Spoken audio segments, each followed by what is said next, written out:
اور یہاں پر آپ کو بتائیں کہ لاہور میں مانسون کے اختتامی اسپیل نے جلد تھلے کر دیا ہے۔ الصبح شروع ہونے والی موسلادھار بارش نے معمولاتی زندگی متاثر کر کے رہ گیا ہے۔ محکمہ موسمیات نے آئندہ 24 گھنٹے کے دوران مزید بارش کی پیش گوئی کر دی۔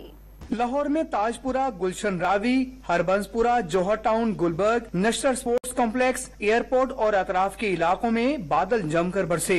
بعض مقامات پر بارش کا پانی گھروں میں داخل ہو گیا۔ بارش کی صورتحال کے پیش نظر ضلعی انتظامیہ اور واسع حکام فیلڈ میں موجود رہے۔ نکاسی آب کے لیے ہیوی مشینری کا بھی استعمال کیا گیا۔ سڑکوں پر پانی جمع ہونے سے راہگیر سخت مشکلات کا شکار رہے۔ یہ ہم اس روڈ سے بڑا ہی تنگ ہے، ٹھیک ہے، یہاں پہ بعض اوقات بچے گرتے ہیں، عورتیں گرتی ہیں، کہ یہاں پہ آپ کے سامنے یہ کھڈے ہیں، پانی کھڑا ہو جاتا ہے۔ اتنے حال ہی برا ویکھ لین، پانی سارا کھلو جاتا، بارش پوے نہ گلیاں چ نکل سکنے نہ باہر۔ محکمہ موسمیات نے آئندہ 24 گھنٹوں کے دوران مزید بارش کی توقع ظاہر کی ہے۔ کیمرہ ٹیم اور ساتھی رپورٹر نعمان لیاقت کے ساتھ عدنان شیخ، ڈان نیوز، لاہور۔